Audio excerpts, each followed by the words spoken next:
بسم اللہ الرحمن الرحیم الف لام را کتاب انزلناہ لتخرج الناس من الظلمات الى النور بإذن ربهم إلى صراط العزيز الحميد.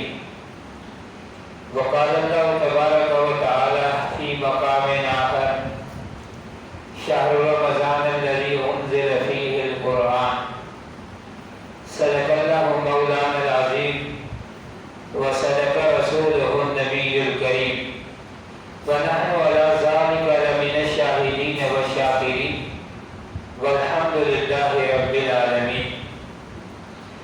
اللهم صل على سيدنا محمد وعلى آل سيدنا محمد وبارك وسلم. میرے بھائی بازی اور احترام دوستوں اور بزرگوں، آپ حضرات بڑے خوش نصیب ہیں کہ آپ نے تراویح کے اندر قرآن کریم کو سنا، مشقت کے ساتھ سنا ہے، اور اس طرح ہم نے سنایا ہے. ظاہری بات ہے کہ سننے اور سنانے کے اندر ضرور کوئی نہ کوئی غلطی ہوئی ہوگی، تو اللہ کے دربار میں عرض ہے کہ اللہ رب العزت ہم سے جو غلطی ہوئی ہے وہ اس کو معاف فرمائے، اور جو ٹوٹا پھوٹا ہم نے پڑھا ہے اور جو آپ نے سنا ہے، اللہ رب العزت اپنے دربار میں اس کو قبول فرمائے. وقت تو گزر جاتا ہے، جس نے صحیح سنا اس کا بھی گزر گیا، اور جس نے گپ شپ لگا کر وقت گزارا اس کا بھی وقت گزر گیا، لیکن وقت اس کا قیمتی ہوا ہے جس نے دل جمی کے ساتھ اور اللہ کے خوف کے ساتھ اور اس امید کے ساتھ سنا ہے کہ یہ قرآن میرے دل کے اندر اتر جائے. اس کا وقت قیمتی بن گیا ہے. جتنا وقت بھی اس نے مسجد کے اندر گزارا ہے اس کا وقت قیمتی بن گیا ہے. لیکن چونکہ یہ آخری گھڑیاں ہے تو حدیث کے اندر آتا ہے کہ جب اللہ کے ذکر کے حلقے لگتے ہیں، اللہ کی بات ہوتی ہے، اللہ کا تذکرہ ہوتا ہے، تو فرشتے اس مجلس کو گھیر لیتے ہیں، اور فرشتے بطر آسمانوں تک جاتے ہیں، اللہ کے دربار میں جاتے ہیں. اللہ رب العزت سب کو جاننے کے باوجود یہ فرماتا ہے کہ کہاں سے آئے ہو. تو فرشتے کہتے ہیں کہ اے اللہ، ہم اس جگہ سے آئے ہیں، اس مجلس سے آئے ہیں جہاں پر تیرا تذکرہ ہو رہا تھا، تیری باتیں ہو رہی تھی، تیری یاد کر رہے تھے. تو اللہ کہتے ہیں کہ کیا انہوں نے مجھے دیکھا ہے؟ تو فرشتے کہتے ہیں دیکھا تو نہیں ہے. تو اللہ کہتے ہیں اگر مجھے دیکھ لیتے تو کیا کرتے؟ تو فرشتے کہتے ہیں کہ اور تیری عبادت کرتے اور تیرا ذکر کرتے، تیری یاد کرتے. تو اللہ کہتے ہیں کہ کیا طلب کر رہے تھے؟ تو فرشتے کہتے ہیں جنت کی طلب کر رہے تھے. تو اللہ پھر کہتے ہیں کہ کیا انہوں نے جنت کو دیکھا ہے؟ تو فرشتے کہتے ہیں جنت کو نہیں دیکھا. تو اللہ رب العزت فرماتے ہیں فرشتوں سے اگر جنت کو دیکھ لیتے تو پھر کیا کہتے؟ تو فرشتے کہتے ہیں کہ اور زیادہ جنت کی طلب کرتے. تو اللہ فرماتے ہیں کہ کس چیز سے پناہ مانگ رہے تھے؟ تو فرشتے کہتے ہیں جہنم کی آگ سے پناہ مانگ رہے تھے. اللہ سب کچھ جاننے کے باوجود کہتے ہیں کہ کیا انہوں نے جہنم کو دیکھا ہے؟ تو فرشتے کہتے ہیں جہنم کو تو نہیں دیکھا. تو اللہ فرماتے ہیں کہ کیا اگر جہنم کو دیکھ لیتے تو کیا کرتے؟ تو فرشتے کہتے ہیں کہ اور زیادہ جہنم سے پناہ مانگتے. تو اللہ فرماتے ہیں کہ اے میرے فرشتوں تم گواہ ہو جاؤ کہ یہ مجلس ایسی بابرکت ہے کہ میں نے سارے آدمیوں کے گناہوں کو معاف کر دیا. تو فرشتے کہتے ہیں کہ ایک آدمی ویسے ہی آیا تھا، اس کی غرض اس مجلس کے اندر آپ کا ذکر کرنے کی نہیں تھی، ضرورت کی بنا پر آیا تھا. تو اللہ فرماتے ہیں کہ یہ مجلس ایسی بابرکت ہے کہ اس برکت والی مجلس کی برکت سے میں نے اس کے گناہوں کو بھی معاف فرما دیا ہے. تو بعض مجلسیں ایسی ہوتی ہے کہ اللہ اللہ کے دربار میں بڑی مقبول ہوتی ہے، اور یہ قرآن کی مجلس ہے، قرآن کے اختتام پر ہے، اور یہی بات ہے کہ قرآن کے اختتام پر اللہ رب العزت دعا کو بھی قبول فرماتے ہیں۔ تو اصل بات یہ ہے کہ قرآن کا پڑھنا، قرآن کا سننا، قرآن کا دیکھنا، اور اس طرح قرآن کے اوپر عمل کرنا، یہ سب جو ہے عبادات کے اندر شامل ہے۔ بلکہ قرآن کے اوپر جو عمل کرنا ہے یہ سب عبادتوں سے زیادہ بڑی عبادت ہے۔ اس لیے کلام الملوک کے ملوک الکلام کہ جو بادشاہوں کی کلام ہوتی ہے وہ کلام بھی بادشاہ ہوا کرتی ہے، اور آپ کو معلوم ہے کہ قرآن کریم جو ہے یہ احکم الحاکمین مالک الملک اللہ رب العزت کی کلام ہے۔ تو اس لیے اللہ فرماتے ہیں کہ جس آدمی کی جس چیز کی نسبت بھی قرآن کے ساتھ ہو گئی ہے وہ عظمت والی بن گئی ہے، جس مہینے کی نسبت قرآن کے ساتھ ہو گئی وہ مہینہ عظمت والا بن گیا، اور جس انسان کی نسبت قرآن کے ساتھ ہو گئی وہ انسان افضل اور اعلیٰ بن گیا، جس رات کی نسبت قرآن کے ساتھ ہو گئی وہ رات جو ہے باقی راتوں سے اعلیٰ اور ارفع بن گئی، جس فرشتے کی نسبت قرآن کے ساتھ ہو گئی وہ فرشتہ دوسرے فرشتوں سے اعلیٰ اور ارفع بن گیا۔ اس لیے قرآن کریم کے اندر اللہ فرماتے ہیں شہر رمضان الذی انزل فیہ القرآن، کہ رمضان کا مہینہ وہ ہے کہ جس کے اندر اللہ نے قرآن کریم کو نازل کیا ہے۔ اب قرآن کریم کی نسبت جب رمضان کے ساتھ لگ گئی تو رمضان کا مہینہ یہ اعلیٰ اور ارفع بن گیا۔ اب نسبت کا پتہ اس وقت چلتا ہے جب انسان مثال سے سمجھے۔ اب مثال کے طور پر ایک کپڑا ہے جو بالکل بیکار قسم کا کپڑا ہے، انسان کپڑوں کی دکان پر جاتا ہے، وہاں پر اپنی ضرورت کے مطابق کپڑے خریدتا ہے، آخر میں اس سے کہتا ہے کہ مجھے تھوڑا سا کپڑا مجھے دے دے یار، کس کے لیے؟ مجھے قرآن کے اوپر لپیٹنے کے لیے، اس کی گٹھی بنانے کے لیے مجھے ایک کپڑا دے دے۔ تو وہ اس کو کپڑا دے دیتا ہے اور اس سے قیمت بھی نہیں لیتا، اس سے قیمت بھی نہیں لیتا کہ یہ میری طرف سے ہے۔ اب جو بیکار کپڑا ہے وہ اس کو اٹھا کر لے کر آتا ہے جس کی کوئی قیمت ادا نہیں کی گئی۔ اب گھر کے اندر اس کا جو ہے اوپر جو جس کے اندر قرآن کو رکھا جاتا ہے وہ بناتا ہے، پھر اس کی گٹھی بناتا ہے، اس کے اوپر طے کر دیتا ہے۔ اب جو بھی انسان قرآن کو اٹھاتا ہے سب سے پہلے کپڑے کو سینے سے لگاتا ہے، کپڑا سینے سے لگتا ہے۔ اس طرح اگر آپ کاغذ کو دیکھ لیں، کاغذ عام کاغذ کی کوئی قدر و قیمت نہیں ہے، جب لیکن قرآن جو ہے، قرآن کے ساتھ جو کاغذ لگ جاتا ہے جس کے اوپر قرآن لکھا جاتا ہے اس کو انسان اٹھاتا ہے، خوشبو لگاتا ہے، اس کو چومتا ہے، اپنی آنکھوں کے اوپر رکھتا ہے۔ اس کی وجہ یہ ہے کہ اس کی نسبت قرآن کے ساتھ لگ گئی ہے۔ اسی طرح جس مہینے کی نسبت قرآن کے ساتھ لگ گئی وہ مہینہ اعلیٰ ہو گیا، اور جس رات کی نسبت قرآن کے ساتھ لگ گئی وہ رات اعلیٰ ہو گئی۔ اللہ نے قرآن کریم کے اندر فرمایا ہے کہ اِنَّا أَنزَلْنَاهُ فِي لَيْلَةِ الْقَدْرِ، کہ بے شک ہم نے اس کو قدر والی رات کے اندر اتارا ہے۔ راتیں تو اور بھی بہت زیادہ ہے، لیکن اس رات کی فضیلت اس وجہ سے اللہ نے بیان کی ہے کہ اس رات کے اندر اللہ نے قرآن کریم کو نازل کیا ہے۔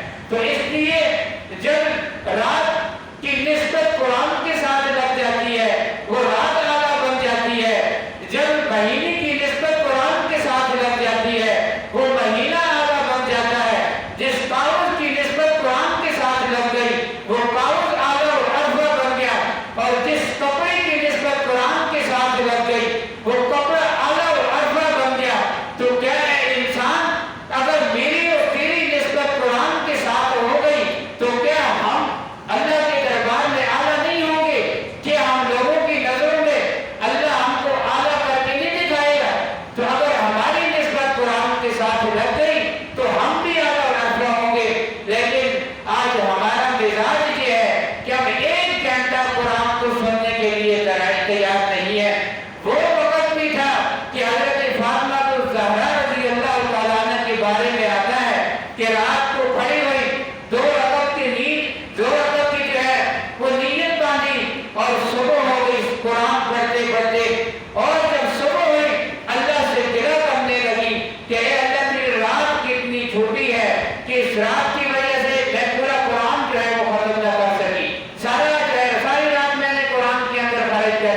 اور آج ہم ہیں کہ 1 گھنٹہ قرآن کے لیے کھڑے ہو نہیں سکتے.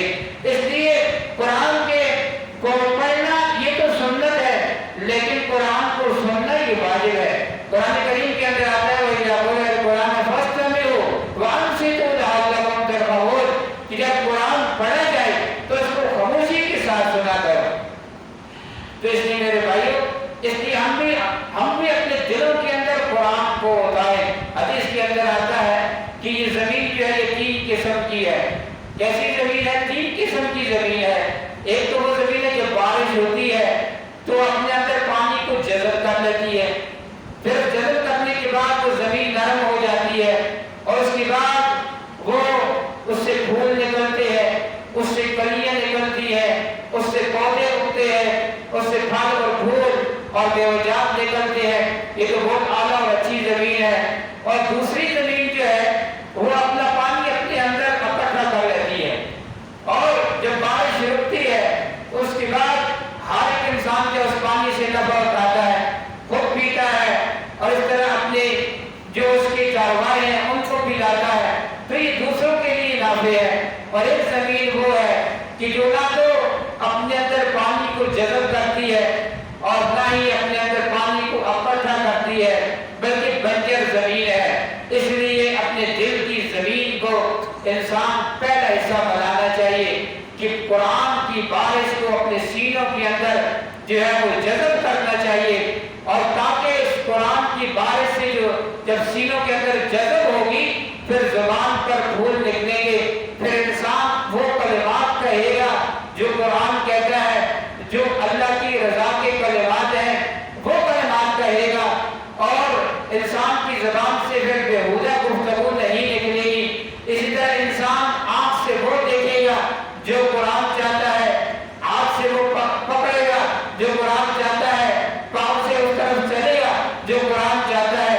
اسی لیے صحابہ کرام رضی اللہ تعالیٰ عنہم اجمعین نے اس قرآن کی دولت کو اپنے سینوں کے اندر سمویا. ان کی پہلے کی زمانے کی حالت کو دیکھو، بعد کی زمانے کی حالت کو دیکھو. جب قرآن انہوں نے اپنے سینوں کے اندر سمویا اور اس کو جذب کیا تو اللہ رب العزت نے ان کو دنیا کا امام اور دنیا کا پیشوا اور دنیا کا خلیفہ بنایا. حضرت عمر فاروق رضی اللہ تعالیٰ عنہ کے بارے میں آتا ہے جب مسلمان نہیں ہوئے تھے تو نبی علیہ السلام کے قتل کے ارادے سے گھر سے نکلے. معاذ اللہ، ہاتھ کے اندر تلوار ہے.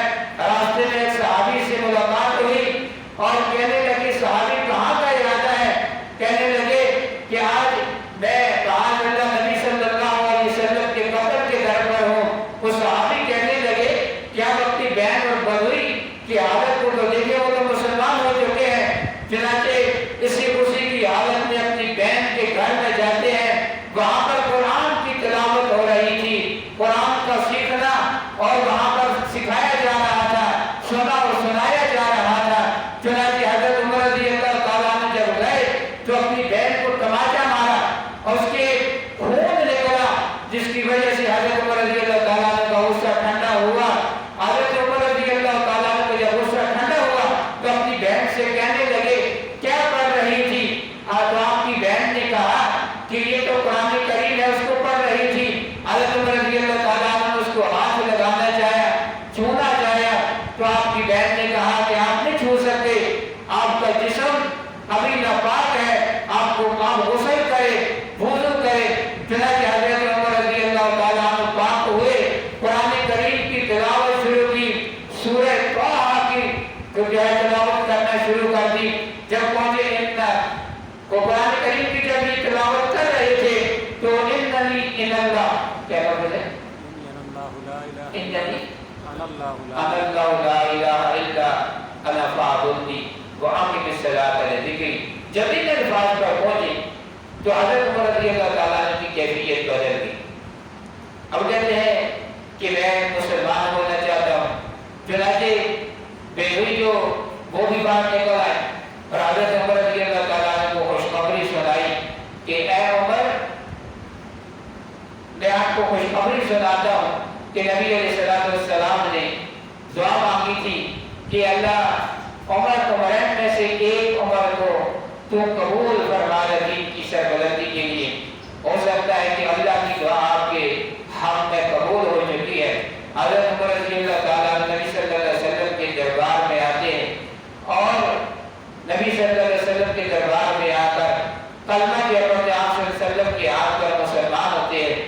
اور پھر کعبہ کے اندر جاتے ہیں اور کہتے ہیں کہ آج جو لوگ مسلمان ہیں وہ عبادت کریں گے کعبہ کے اندر، کھلے عام عبادت کریں گے، اور اگر کوئی انسان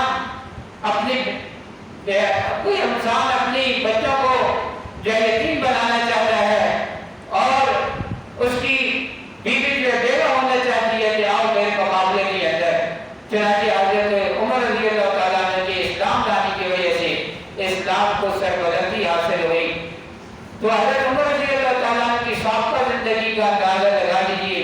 پھر ایک سفر پر تھے، لشکر سامنے تھا، لشکر کے پیچھے تھا، ایک پہاڑ کے دامن میں آپ کھڑے ہوئے اور لشکر سارا کا سارا پیچھے ہے۔ حضرت عمر رضی اللہ تعالیٰ عنہ کھڑے ہو گئے، نیچے دیکھنے لگے، سارا لشکر پریشان ہے، دھوپ کے اندر ہے۔ تو ایک لشکر میں سے ایک آدمی نے کہا کہ اے عمر، کیا وجہ ہے کہ آپ کھڑے ہو گئے دھوپ کے اندر؟ تو حضرت عمر رضی اللہ تعالیٰ نے کہا کہ میں اس مقام کو دیکھ رہا ہوں کہ جہاں پر میں آتا تھا، اونٹوں کو چڑھاتا تھا، تو گھر جا کر جاتا تھا، تو مجھے میرے والد کہتے تھے کہ عمر تو کیسی زندگی گزارے گا، کہ تو کیسی زندگی گزارے گا؟ آج میں ہوں عمر، جب میں نے اسلام کو قبول کیا ہے اور قرآن کی زندگی کو اپنایا ہے، اللہ رب العزت نے مجھے امیر المؤمنین بنا دیا ہے۔ تو جس انسان کی بھی نسبت قرآن کے ساتھ ہو گئی، اللہ رب العزت نے اس کو اعلیٰ اور ارفع بنا دیا ہے۔ اس لیے اللہ فرماتے ہیں کتاب انزلناہ الیک لتخرج الناس من الظلمات الی النور باذن ربهم الی صراط العزیز الحمید، کہ یہ قرآن کریم کو کتاب ہے، کتاب انزلناہ الیک لتخرج الناس من الظلمات، اس کتاب کو اللہ نے آپ کی طرف نازل کیا ہے تاکہ اس کتاب کے ذریعے سے لوگ ظلمتوں سے نکل کر روشنی کی طرف آئیں۔ تو اس لیے اس کتاب کے اوپر عمل کرنا اور اس کا پڑھنا اور اس طرح اس کو یاد کرنا، یہ اللہ کے یہاں عبادت ہے۔ اللہ